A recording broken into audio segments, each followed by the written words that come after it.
Abuela. Comenzó en 1998 cuando era un adolescente de 17 años.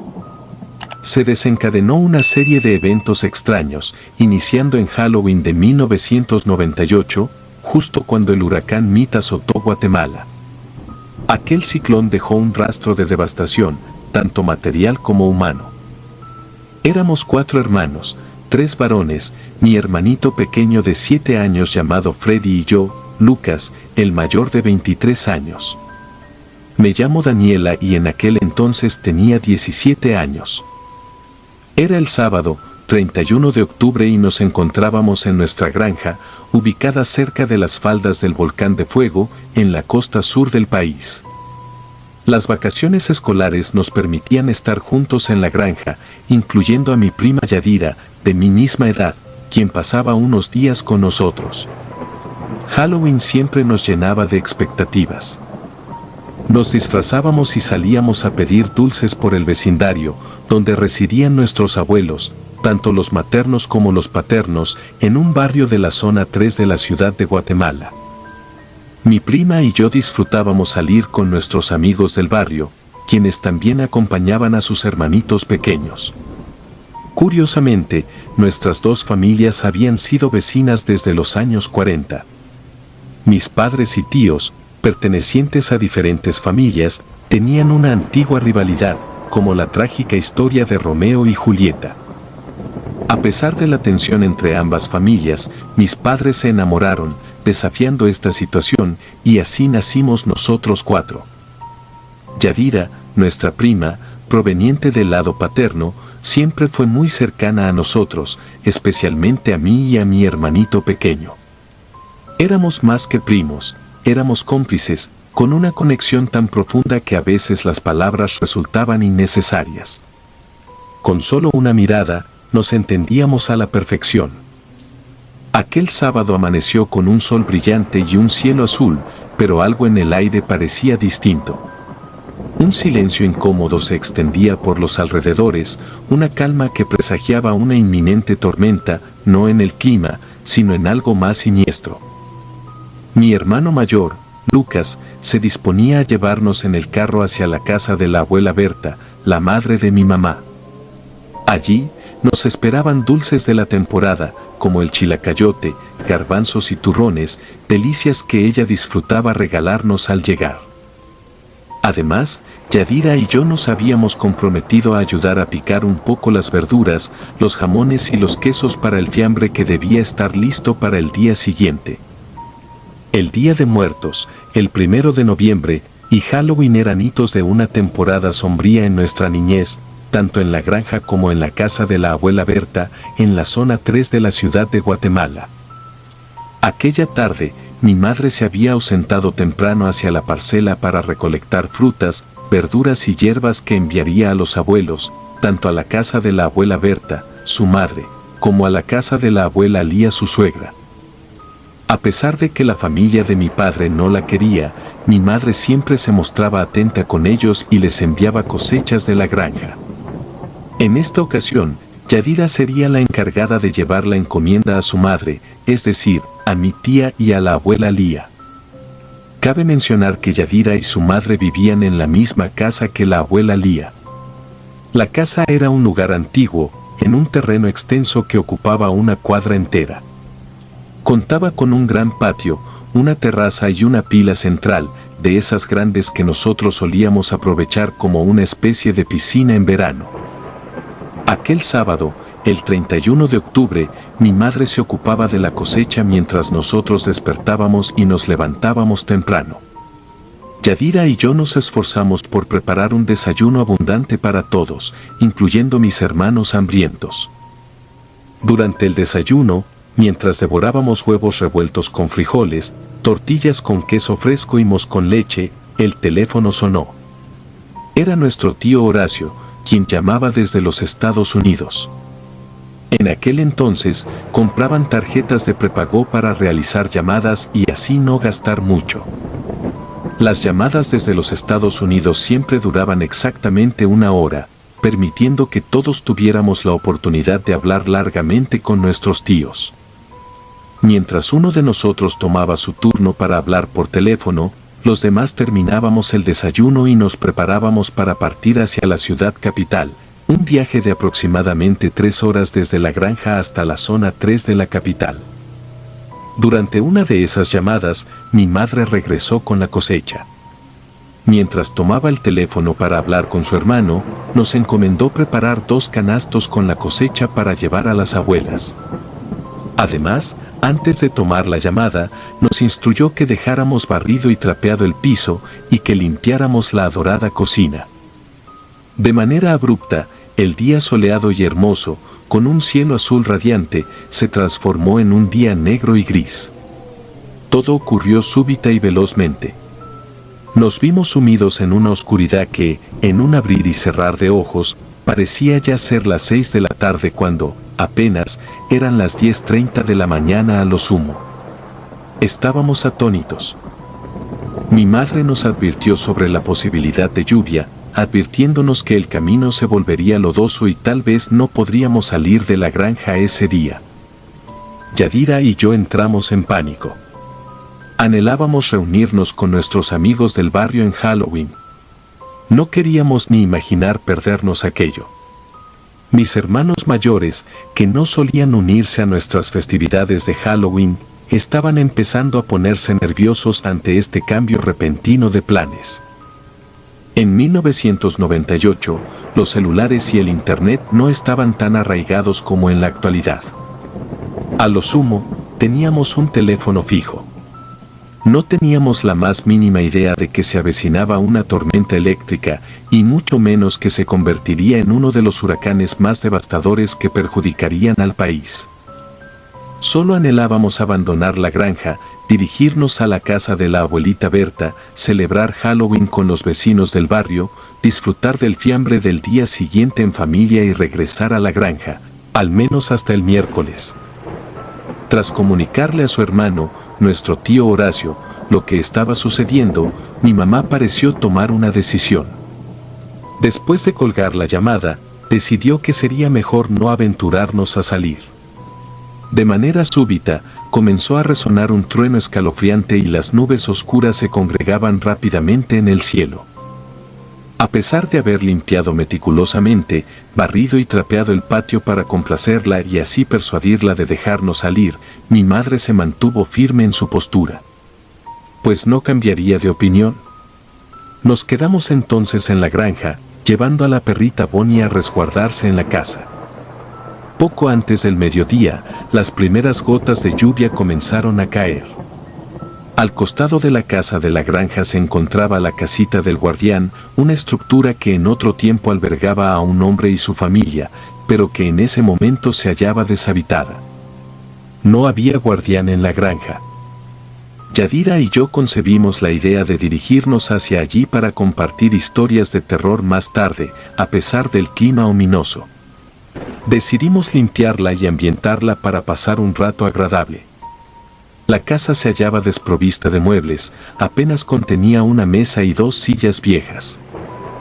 Así que llevamos edredones, almohadas, un radio, algunas boquitas para picar y agua de Jamaica. Se nos ocurrió llamar a los vecinos de la manzana de arriba, la familia Camposeco, con quienes teníamos una buena relación desde siempre.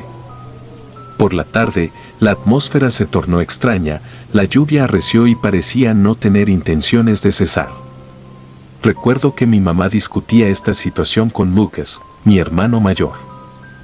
No obstante, nosotros, Yadira, Freddy, yo y nuestra perrita Bonnie, estábamos emocionados, pues Halloween prometía ser escalofriante con ese ambiente gris, particularmente cuando empezaron los apagones eléctricos. Preparamos velas y fósforos por toda la casa, anticipando una noche inquietante. En la casa del guardián, más tarde, Andrés y sus primas se unieron a nosotros y trajeron golosinas de la tienda. Pusimos música en un viejo radio, ya que en ese entonces solo teníamos cassettes y no llevamos la grabadora, únicamente el radio.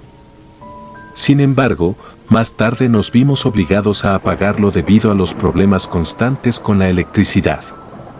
Mi hermano Edson también se unió a la velada de Halloween y, honestamente, lo estábamos pasando bien, hasta que la energía eléctrica finalmente se fue y no regresó esa noche. Encendimos veladoras y nos dispusimos a contar historias de terror. Nos acomodamos básicamente en el suelo, sobre los edredones y almohadas, algunos sentados y otros recostados. Nuestra perrita Bonnie se apegó a nuestro amigo Andrés y se convirtió en parte del grupo. Contamos historias, algunas basadas en hechos reales y otras inventadas, entre risas nerviosas. Estábamos pasándola bien dentro de lo manejable. En un momento, mi hermano Edson sugirió jugar algo similar a la ouija, pero al no tener tablero, ni lápiz, ni papel, tuvimos que improvisar con un collar que encontramos allí. En ese instante, un profundo silencio se apoderó del lugar.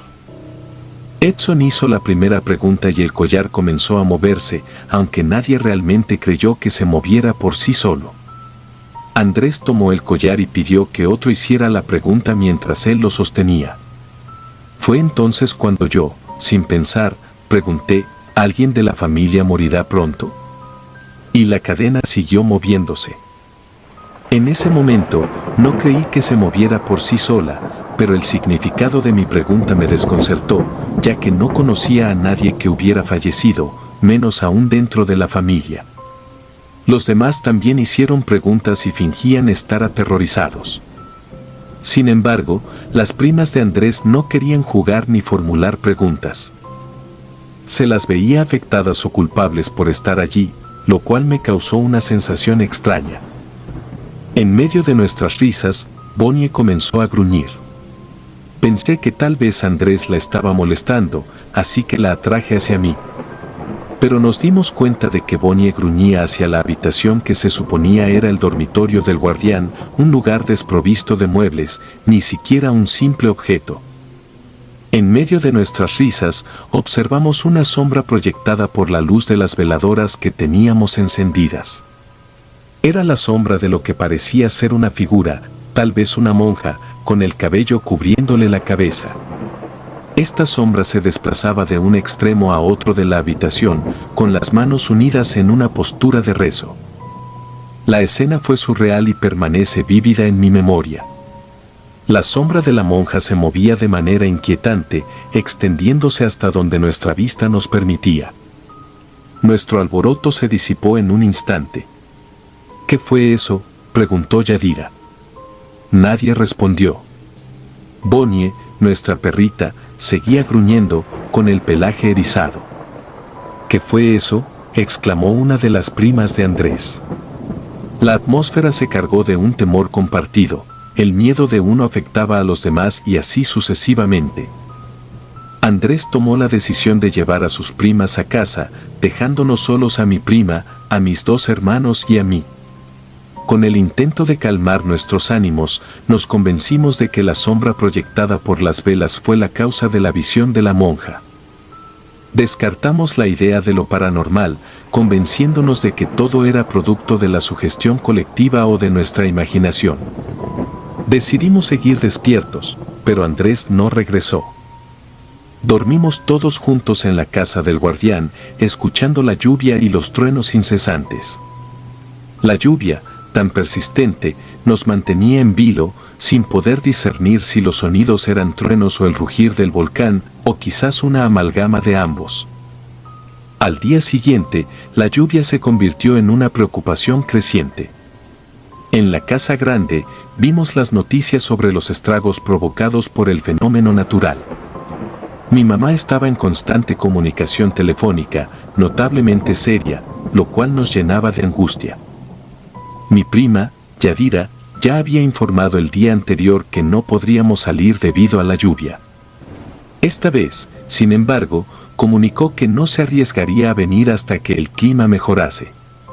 Era el domingo, 1 de noviembre, Día de los Santos.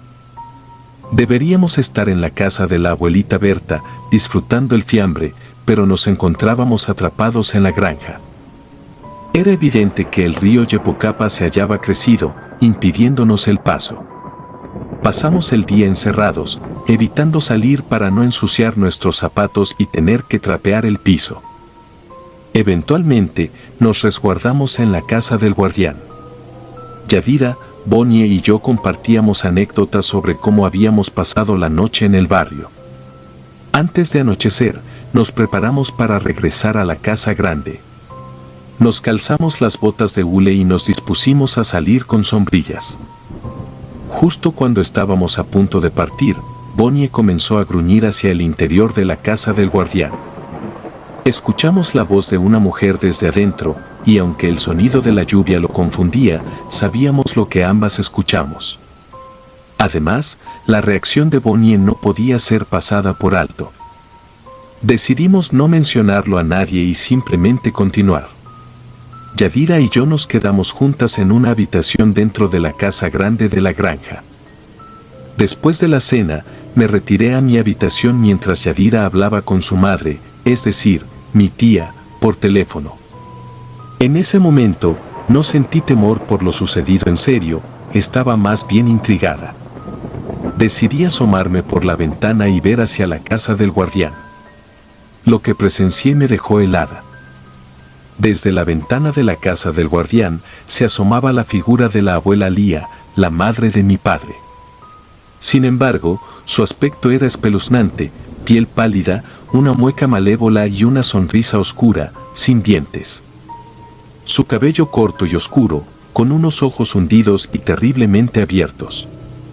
No podía ser real. ¿Cómo podía mi mente jugar conmigo de esa manera? Sabía que ella no me quería, y, sinceramente, yo tampoco sentía afecto por ella. Siempre me hacía comentarios despectivos y hablaba mal de mi mamá. No la quería ni siquiera en mis pensamientos, por lo que me resultaba inverosímil que mi mente me jugara una broma tan desagradable. No parpadeaba, ¿acaso era posible? No sabría decir cuánto tiempo pasó. Tuve que recordarme a mí misma que debía mantener la calma, que aquello no podía ser real. Así que decidí salir del cuarto y dirigirme hacia el área de la cocina para verla de cerca, donde se encontraba mi mamá con mi hermano Lucas, mientras mi prima Yadira continuaba al teléfono. Salí de mi habitación hacia la cocina y me encontré con una escena angustiante, mi prima Yadira llorando junto a mi hermano Lucas, mientras mi madre mantenía una conversación telefónica. La abuela Lía acababa de fallecer, Yadira me lo comunicó con la mirada. Sentí un nudo en el estómago, una sensación de miedo profundo se apoderó de mí. No sabía si mis lágrimas eran por ver a Yadira llorar o por el pavor que me causaba la situación. Mi madre hablaba con mi padre sobre cómo podríamos salir de allí, ya que debíamos decidir si utilizar la vía de Epoch o la salida por altiplano. La situación me dejó atónita. No podía articular palabras, en estado de shock.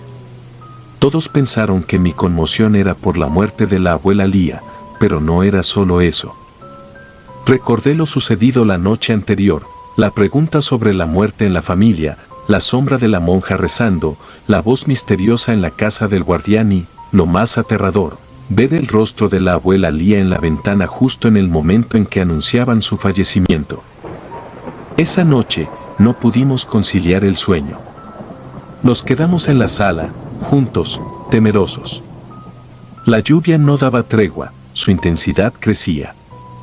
Las noticias advertían sobre un huracán, y aunque no comprendía a la perfección su gravedad, sabía que estábamos atrapados en la granja, una situación que debíamos considerar. A la mañana siguiente, un lunes cargado de incertidumbre, la lluvia había destruido puentes.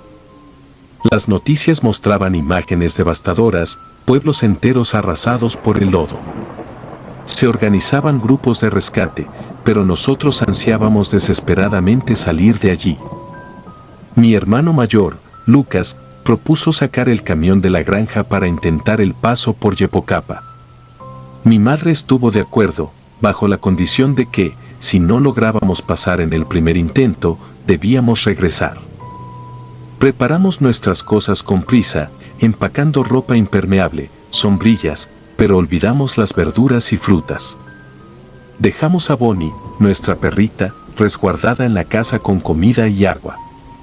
El camión de la granja, aunque viejo y sucio, era nuestra única esperanza para salir de allí. Nos acomodamos apretujados en la doble cabina, nuestras mochilas y bolsas amontonadas en la parte trasera. El camino, cubierto de agua y lodo, estaba casi intransitable. Extraños pedían jalón y se subían a la parte trasera, convirtiendo la situación en un caos. A pesar de lo descuidado que estaba el camión, fue una decisión imprudente, pero afortunadamente logramos salir y llegar a la capital, a la casa de la abuela abierta a mitad de la tarde. Tras cambiarnos de ropa, llevamos a Yadira a su casa, donde nos esperaba mi padre. Luego nos dirigimos juntos al funeral, donde pasamos la noche. En un momento tardío de la noche, Lucas y yo estábamos sentados en un sillón dentro del funeral, conversando sobre la surrealidad de la situación, velar a la abuela. Un silencio momentáneo se instaló, él jugaba con su collar entre sus dedos, visiblemente pensativo, y luego, en un tono casi premonitorio, murmuró: «Me pregunto quién será el próximo». Yo, perturbada por sus palabras, no dije nada. El funeral y el entierro pasaron, regresamos a la granja y nos quedamos allí el resto del mes. Desde ese día, cada noche y día, no podía apartar de mi mente la imagen de la abuela Lía mirándome por la ventana de la casa del guardián. Sin embargo, en el día de mi cumpleaños, 1 de diciembre, exactamente un mes después de su muerte, la vi de nuevo. El anochecer caía y Bonnie empezó a gruñir hacia la casa del guardián. Levanté la mirada y allí estaba ella, a escasos metros, sonriéndome con una boca negra, desdentada, asintiendo con la cabeza y abriendo desmesuradamente los ojos, en un gesto espeluznante, como si estuviera confirmando algo con una alegría malévola. Mi memoria se desvaneció en un vórtice de miedo insondable. Mis recuerdos posteriores me colocaron dentro de la casa del guardián, rodeada por oscuridad. Escuché la voz de mi madre llamándome desde la puerta de la casa grande. Sin comprender lo que ocurría, corrí hacia la casa y allí encontré a mi familia junto a nuestros vecinos, los Camposeco, celebrando mi cumpleaños. Una aparente normalidad cubría la estancia, con pastel y cena compartida. El 1 de enero, un escalofriante suceso oscureció todo. Lucas, mi hermano, de repente atentó contra su propia existencia. Su comportamiento previo había sido extraño, absorto, manipulando el collar entre sus dedos, el mismo con el que jugamos aquella espeluznante noche de Halloween, cuando la siniestra sombra de la monja nos visitó. Nadie sospechó lo que estaba por venir. Utilizó un arma que pertenecía a la abuela Lía, en medio de la noche, en la casa del guardián. No escuchamos nada. La terrible verdad se desveló al día siguiente, cuando mi madre lo encontró. Su cuerpo, inerte y cubierto de hormigas, yacía rígido, sumergido en un silencio de ultratumba. La pérdida de memoria me embargó el resto del día, solo retazos de recuerdos entre el dolor más intenso que haya sentido en mi vida. Mis tíos, primos y abuelos maternos, conmovidos por el horror que nos envolvía, nos protegieron, acurrucados y unidos en medio de la pesadilla más aterradora que jamás habíamos experimentado. Mi pequeño hermano fue llevado a casa de Yadira y no lo vi durante mucho tiempo, era demasiado joven para afrontar esa experiencia. La familia Camposeco se convirtió en mi apoyo, especialmente en mi cuidado y protección. Estaban atentos a cada necesidad, asegurándose de que comiera, durmiera y que siempre alguien estuviera cerca cuando despertara. En el sombrío año de 1999, mi madre partió hacia Estados Unidos con su hermano Horacio. Supongo que el dolor la alejaba de la granja. Mi padre y hermano se mudaron a la capital, dejándome sola, a excepción de Bonnie, mi fiel compañera, quien falleció en el mes de noviembre, el día del cumpleaños de mi hermano Lucas. Después de esos acontecimientos, no mantuve la misma cercanía con Yadira. Aunque aún conservamos una complicidad en nuestros encuentros ocasionales, no se compara a aquellos días. Vivir en la granja fue una pesadilla, llevándome a buscar refugio con los Camposeco, quienes me acogieron, me brindaron amor y apoyo para seguir con mi educación universitaria. Ahora, 24 años después, aún no logro comprender cómo todos esos sucesos se encadenaron de manera sistemática justo después de aquel 31 de octubre de 1998. Se acerca el aniversario de esa fecha, y no puedo evitar sentir un cierto temor al recordar la imagen de la abuela Lía mirándome desde la ventana.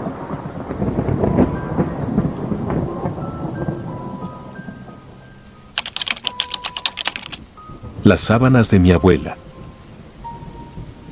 Siempre creí que la materia y el espíritu eran dos aspectos separados. Recuerdo que, de niño, mi mamá siempre se agobiaba porque todas mis prendas fueran nuevas. Cada ropa, cobija, par de zapatos, suéter o incluso pulseras, mi madre se fijaba mucho en que yo fuera el primero en estrenarlas y el único en utilizarlas. Esta obsesión por las prendas nuevas también la manejaba con mi hermano menor, Benjamín. Si por algún motivo le quería heredar una de mis camisas favoritas, mi madre se interponía en la idea e iniciaba una discusión. Y sin importar lo paranoico que sonara, ella argumentaba que, en las prendas usadas, siempre se guardaba una parte del espíritu de su dueño. Era algo parecido a la superstición de pasarse el salero de mano en mano. Por el contrario, en casa de mi abuela las cosas eran mucho más relajadas. A diferencia de las creencias cerradas de mi madre, la abuela no se hacía la vida difícil, ni nos la hacía a nosotros. Cuando por fin llegaba el periodo de vacaciones, mis padres nos daban permiso a Benjamín y a mí de quedarnos un par de semanas con ella. Entre su casa y la nuestra, apenas se hacían unos 15 minutos, y a pesar de que mi madre continuaba cerca, era genial poderse dormir y despertar en casa de mi abuelita Patty. En las vacaciones de verano que tuvimos en 2008, hubo una tarde en que mi abuela Patty se puso a reacomodar recuerdos y decoraciones. Fue como desenterrar un tesoro. Toda la tarde nos la pasamos quitando polvo y preguntándole a mi abuelita sobre el origen de los objetos que nos íbamos encontrando. Entre ellos, salió un recetario escrito por mi bisabuela, un alajero obsequiado por mi difunto abuelito y un sinfín de álbumes con fotografías. Cuando se hizo de noche, la acompañamos hasta un ropero, igual viejo, del cual nos fue mostrando algunas de las prendas que acostumbraba usar cuando era joven.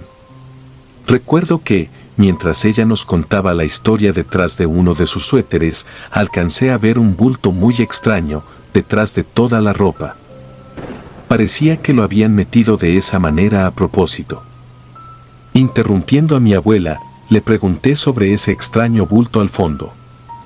Esta tuvo que interrumpir su historia para ir hasta el mueble y averiguar de qué era aquel bulto. A la hora de sacarlo, todo empezó a oler a humedad.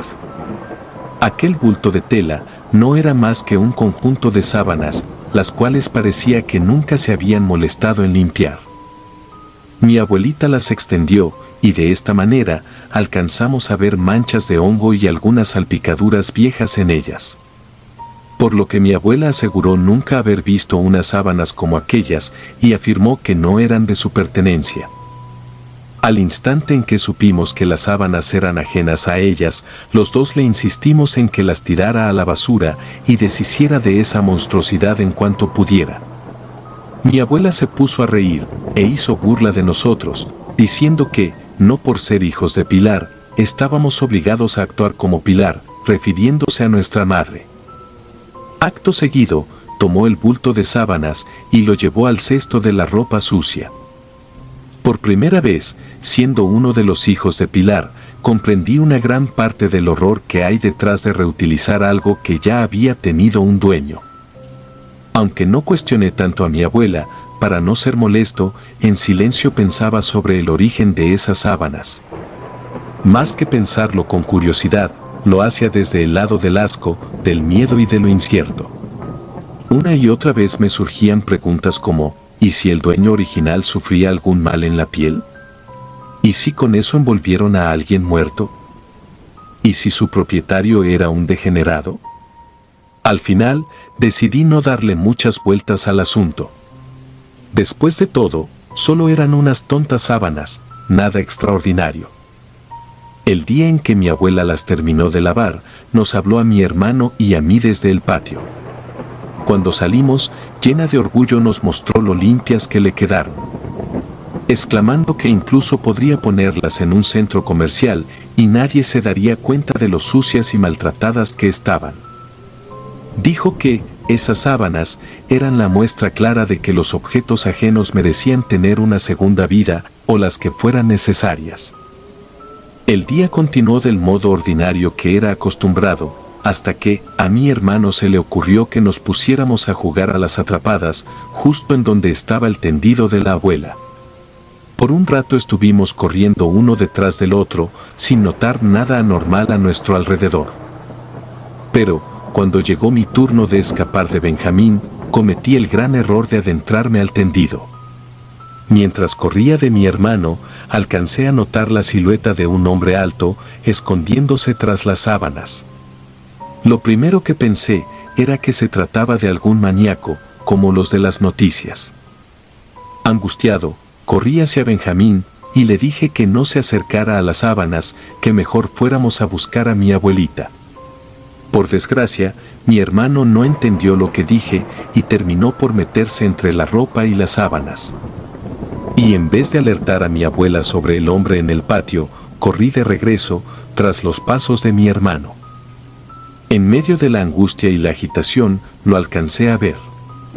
Este se puso a señalar algo, así que me apresuré a llegar allá. Pues él había visto lo mismo que yo. La silueta continuaba allí, como si el enfermo estuviese esperando la oportunidad para saltarnos encima. Por lo que le grité a mi hermano, «¡Corre!». Y justo en ese instante, el hombre del otro lado me dio un fuerte golpe en la cara, que me hizo caer. Benjamín entró a la casa, gritándole a mi abuela que algo estaba ocurriendo. En cuanto ella salió, la forma del hombre desapareció. Mi abuela me ayudó a levantarme. Ahora me sangraba la boca y mi cabeza palpitaba. Mis padres llegaron después de que mi abuela les llamara. Mi mamá estaba muy preocupada y lo único que logramos hacer, al final del día, solo fue alertar a las casas cercanas y levantar una denuncia por agresión. Después del ataque que sufrí, mis padres decidieron también quedarse a dormir en casa de mi abuela, en caso de que el extraño hombre regresara. A la mañana siguiente, mientras mamá preparaba el desayuno, nos sentamos a esperar a que bajara mi abuela. Para ser un martes común, y con el ruido que teníamos en la televisión, no era normal que ésta aún no bajara. Así que le pregunté a mi mamá si podía subir para despertarla. Tan pronto como me dijo que sí, serví un vaso con jugo de naranja y subí con este a su cuarto para darle los buenos días. En cuanto entré a la habitación, algo en el ambiente se sentía diferente. A pesar de que todos los objetos estaban en el mismo orden de siempre, no sentí que estuviera entrando a la habitación de mi abuela. A decir verdad, desde que caminé hacia la cama, quise salir de ahí. Yo mismo me cuestioné por qué tenía tanto miedo. Estando al lado de mi abuela Patty, alcancé a oírla reír en voz baja antes de que le hablara para bajar. Pero, esa risa no era la de mi abuela, estaba seguro. De forma sorpresiva, mi hermano entró corriendo al cuarto y me preguntó si la abuela estaba bien. En cuanto él miró a la cama, mi abuela se sentó y nos miró a los dos, de una forma espantosa. Nos miraba como si nos tuviera odio, como si nos quisiera hacer daño. Atemorizado, Benjamín dijo algo como, «No te preocupes, abuela, todo está bien». Ella soltó un gruñido, como si tuviera algo en la garganta, y con una voz más grave de lo normal, se puso a decir «Yo no soy tu abuela». Mi hermano y yo salimos de la habitación, corriendo hacia las escaleras. Los dos le platicamos a mamá de lo sucedido. Ella nos dijo que, probablemente nuestra abuela estaba agotada y necesitaba descansar más. Desde el inicio, supe que aquello que vi en ella no había sido obra de una pesadilla, ni mucho menos del cansancio. Por otro lado, si mis padres no estaban dispuestos a darle al tema la importancia que se debía, entonces mi hermano y yo estábamos perdidos. A casi una hora del escalofriante intercambio de palabras, mi abuela bajó para desayunar. Cuando le pregunté sobre las cosas que había dicho, ella me miró con mucha tristeza, insistiendo en que jamás se atrevería a decir o hacer algo como eso. Y al ver que no le mentíamos, se comenzó a preocupar y a tener miedo por padecer de algún mal serio. Aprovechando que la abuela ya parecía estar bien, mis padres tuvieron la confianza necesaria para volvernos a dejar con ella, con la única condición de que no pasáramos mucho tiempo afuera. En las primeras horas de la tarde, las cosas marcharon bien, pues mi abuela se volvía a comportar igual de tierna y no parecía haber ningún extraño cerca de la casa. Sin embargo, tanta pasividad se vio rota desde que comenzó a llover y el aire retumbó en las ventanas. Como sabía que a Benjamín le daban miedo los truenos, le acerqué el libro de colorear que más le gustaba y le dije que dibujaría con él. Mientras que estábamos dibujando, vi que mi abuela se levantó del sillón y subió a su cuarto, por un momento. Cuando ésta regresó, traía las sábanas del día anterior entre sus brazos. Al preguntar qué haría con ellas, me contestó que se cubriría para tomar una siesta en el sillón. Cerca de 2 horas, mi hermanito y yo seguimos con el dibujo y las imágenes para colorear, puesto que la abuela no despertaba y mis padres aún no llegaban. Antes de que mi hermano y yo nos pusiéramos a recoger nuestros materiales de la mesa, empezamos a escuchar una serie de gruñidos provenientes de la sala. Era mi abuela Pilar. Le estaba ocurriendo lo mismo que en la mañana. Sin atrevernos a caminar hacia ella, los dos nos quedamos quietos y guardamos silencio para no llamar su atención. En ese momento, mi hermanito me susurró que tenía mucho miedo. Como yo también me sentía aterrado, le murmuré que nos metiéramos debajo de la mesa hasta que llegaran mamá y papá. Al poco tiempo de habernos escondido, alcancé a ver la sombra de mi abuela, inclinándose para vernos desde donde estaba. Rogué por que mis padres llegaran lo más pronto posible a la casa. En medio del leve sonido de la lluvia, oí a la abuela Patty decir: «De nada sirve que se escondan. De igual forma hoy los haré partir». Mi hermano y yo comenzamos a gritar. Salimos de donde estábamos y corrimos a la puerta de atrás. Creí que ella nos perseguiría, pero ni siquiera salió de la casa. Benjamín me preguntó qué debíamos hacer. No supe qué decir, y lo único que se me ocurrió fue decirle que esperáramos a que llegaran nuestros papás. Para protegernos de la lluvia, nos metimos debajo de un árbol a esperar. Parecía que ya nunca volverían. Los dos no dejábamos de hacernos la misma pregunta que le había pasado a la abuela. Tan pronto como los vimos llegar y estacionar el auto, corrimos hacia ellos con desesperación, avisando que algo le estaba pasando a la abuela. Antes de que mi mamá entrara a la casa, le contamos sobre lo que nos dijo y los espantosos gruñidos que emitía. Benjamín y yo volvimos a entrar a la casa, caminando temerosos, detrás de nuestros padres. En la cocina se estaban oyendo quejidos y pequeños golpeteos. En cuanto mi madre se acercó a ver, terminó por dar unos pasos hacia atrás, poniéndose las manos en la cara y gritando de forma consecutiva: «Esto no puede estar pasando». Confundido, asomé apenas un poco mi cabeza, alcancé a ver charcos de sangre en el piso. Por lo que mi madre le pidió ayuda a mi papá. Lloraba tan fuerte que recuerdo las venas marcadas alrededor de sus ojos. Rápidamente, llamaron al número de emergencias, solicitando apoyo para una persona de la tercera edad, la cual se había cortado a sí misma 2 de sus dedos. En el tiempo en que llegó la ambulancia, mis padres pelearon por poder sacar a mi abuela de la cocina, pues ésta se resistía con una fuerza anormal.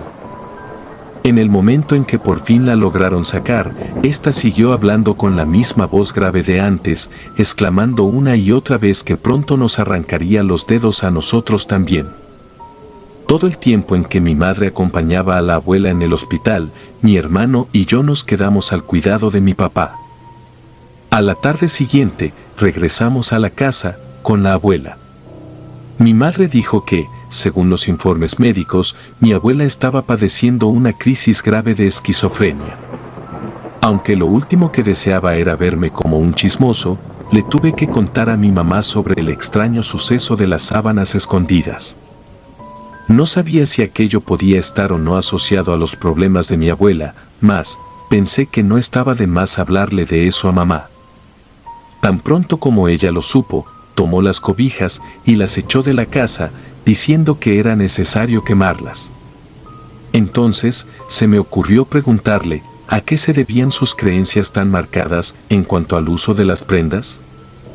Ella se sentó a explicarme que, cuando era más joven, conoció a una amiga a la cual le habían heredado una gran parte del guardarropa de una tía difunta. Con temor al hablar, me dijo que a dicha amiga le comenzó a ir horrible en cada área de su vida, como una clase de maldición. Y, a casi un año de que la tía muriera, su amiga falleció en el día exacto y de la misma manera. Mientras que mi madre trataba de hablarme sobre aquel incidente, mi abuela trató de rebanarse otro dedo, por fortuna no lo consiguió. En vista de que no paraban las conductas aterradoras de mi abuela, la tuvieron que subir cargando hasta su cuarto, para después amarrarla a la cama. Parecía una escena perdida de la película que me daba tanto horror de niño. Con la abuela amarrada y la cama rodeada por crucifijos, mi madre se puso a buscar una agenda telefónica de entre todas las cosas. Pues dijo que era necesario contactar con la señora Leticia Sánchez. Cuando le pregunté sobre la razón, ella me dijo que era algo que tenía que ver con las sábanas que la abuela encontró. En un momento en que mi hermano trató de acercársele, mi madre le pidió que se alejara, diciéndole que la persona atada a la cama no era mi abuela, aunque así lo pareciera. En la noche, mis padres nos pidieron que dejáramos la puerta de nuestros cuartos cerradas y nos mantuviéramos en silencio. Durante más de 5 horas, escuché a mi abuela gruñir con esa horrible voz. Y a pesar de no tenerla enfrente, podía escuchar el ruido de su habitación. Este resultaba ser suficiente para llegarse a imaginar las cosas aberrantes que estaban pasando. Escuché que azotaba su cama contra la pared y gritaba nuestros nombres. Al día siguiente, mi madre pudo encontrar el número telefónico que había estado buscando. Por lo que ella nos pidió que nos dejáramos de acercar al cuarto de la abuela, porque nos asustaríamos demasiado si la veíamos en ese estado. Mi abuela estaba siendo poseída, pero, ¿por quién?, pensaba, con mucho pánico de tan solo que estar en la misma casa. Con cada ocasión en que veía a mi madre salir del cuarto de la abuela, parecía que lo único que quería hacer era salir huyendo con nosotros y dejarla a su propia suerte. Y es que, bastaba con escuchar los gritos que mi abuela daba para que un dolor punzante se situara en el pecho. A casi 2 horas de habernos despertado, llegó a la casa la señora Leticia Sánchez, hija de la antigua propietaria de la casa. Por lo que mi mamá nos pidió a mi hermano y a mí que saliéramos a jugar. Siempre que ésta nos pedía que nos retiráramos, antes de iniciar una charla, era porque ésta contaba con temas demasiado oscuros para nuestro saber. A pesar de salir con mi hermano a jugar sobre el pasto, me esforcé por entender las cosas que decían, para darles un sentido, en mi cabeza. Cuando no pude resistir más mis ganas por escuchar, fingí que necesitaba ir al baño, y desde arriba me quedé escuchando. La señora Leticia le estaba explicando sobre un cuarto de la vergüenza. Llorando y afirmando que se sentía muy avergonzada por todos los males que ocultaba la familia. Continuando con la historia, le mencionó que tuvo un hermano, Omar, el cual había crecido con un comportamiento enfermizo. Le confesó a mi madre que éste solía automutilarse por disfrute y amenazaba a los demás miembros de la familia con herirlos o hacerlos morir. Cansados por las amenazas, tomaron la decisión de envolverlo con todas las sábanas que tenían al alcance. Como a este ya le hacían falta la mayoría de los dedos, no le fue sencillo defenderse. Leticia dijo que, lo que a un principio implementaron como una medida temporal, para mantenerlo quieto y fuera de peligro, terminó por convertirse en su estilo de vida. La señora ya hablaba entre el llanto y sollozos. Después de un par de minutos de silencio, se siguió desahogando con mi madre. Y mencionó que, como la familia le tenía tanto miedo a Omar, había días en los que ni siquiera entraban al cuarto para darle de comer. Y así, el cuerpo de Omar se fue degradando, hasta que, un día, lo encontraron muerto. Cuando la plática terminó, Leticia le ofreció una disculpa a mi madre, por haber tenido la desconsiderada idea de dejar las sábanas en las cuales envolvieron a Omar. Aterrado, volví a bajar al patio, con la mente saturada de tanta información y tantos detalles negativos. Mi madre siempre tuvo la razón, en las prendas usadas quedaba una parte de nuestro espíritu. Considerando esto, comprendí la razón al sufrimiento de mi abuela.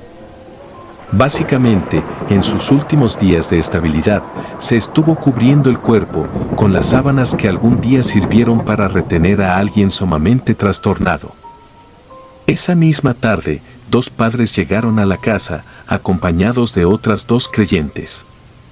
Tenían agua bendita y distintos rosarios.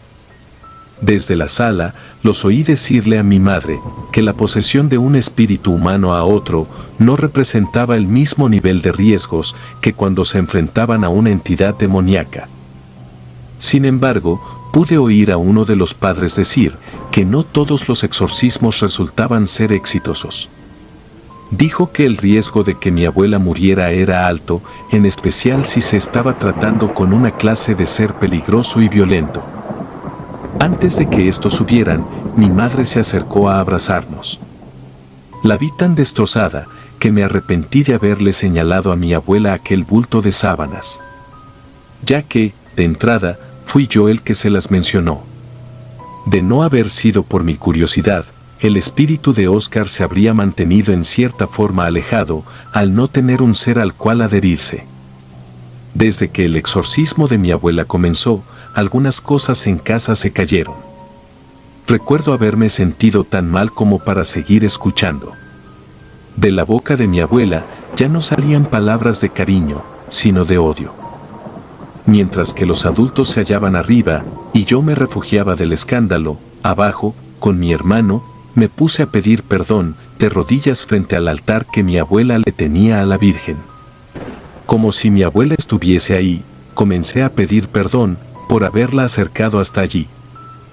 De pronto, a mi mente empezaron a llegar imágenes atroces y desagradables. Fue como poder ver la vida a través de los ojos de Omar, fue como si algo me hubiese puesto a mí sus recuerdos. Pensé que aquello solo significaba que éste se encontraba cerca de mí. Al ver hacia el reflejo de una ventana, lo alcancé a ver, cubierto por las mismas sábanas. Cuando lo vi acercarse, corrí al altar y de ahí tomé uno de los crucifijos de mi abuela. Por lo que cerré los ojos y, sin parar, insistí en ordenarle que se largara, que dejara a mi familia en paz y jamás regresara. En el cuarto en donde tenían a mi abuela, los escuché a todos gritar, pero, más que ser gritos de lamento y horror, se escuchó como si por fin la hubiesen logrado salvar. El día de hoy, a pesar de las cosas horribles que vivimos en mi familia, me da gusto poder decir que seguimos estando completos. Mis supersticiones se han hecho mucho más grandes con el pasar del tiempo, pero prefiero que me tachen de persona sugestiva a ser el siguiente en arrastrar la esencia de alguien muerto. Si te gustaron los relatos, me gustaría que me apoyaran con un like o haciendo un comentario, ya que eso nos ayudaría bastante. Y si no estás suscrito o suscrita, te invito a que lo hagas para que no te pierdas lo mejor de relatos de terror. Sin más, gracias. Relatos escritos y adaptados por Dea Martín y Alula.